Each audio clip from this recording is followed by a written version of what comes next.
Promise ni Gabby Garcia sa kanyang fans and supporters, ibabandera niya sa buong universe kapag nag-propose na sa kanya si Khalil Ramos.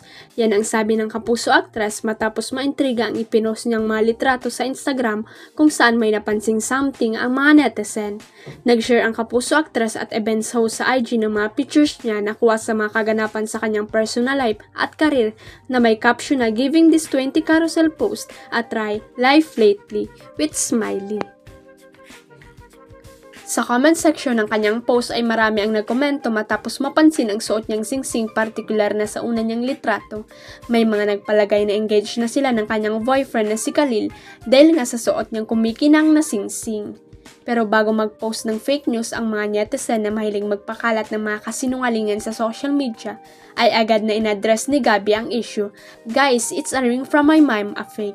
Engagement ring should be on the left hand. It's my right hand, you guys. Relax babes, you'll know promise." Ang paglilinaw ng Kapuso star. In fairness, 7 taon na ngayong magjowa sina Gabby at Khalil at mukhang mang forever na nga ang kanilang relasyon. Nag-i-enjoy pa rin daw si Angel Locsin na wala sa limelight at nasa bahay lang, sabi ni Dimples Romana. Isa si Dimples ay ilang showbiz friends ni Angel na nakikita siya. "Opo, ano naman kami, nakikita ko naman po siya, nako. Ako na naman yung representative." Talagang lagot itong dalawang ito sa akin. Natatawang sagot sa pag-amin ni Dimples nung na-corner siya ng Philstar sa shooting ng pelikula nila ni Isa Calzado na caretaker sa San Miguel, Bulacan noong nakaraang Lunes. Pero kumusta naman siya physically, I have yet to check on her, but last time naman po, she's okay, she's happy. We had a meal together, it was her birthday, April. Tapos ayun, nagkita naman kami and then I got to talk to her. Wala talagang chance na lumabas siya or bumalik. Sundot namang tanong ng Philstar, parang nag-enjoy pa po siya sa kanyang life at home.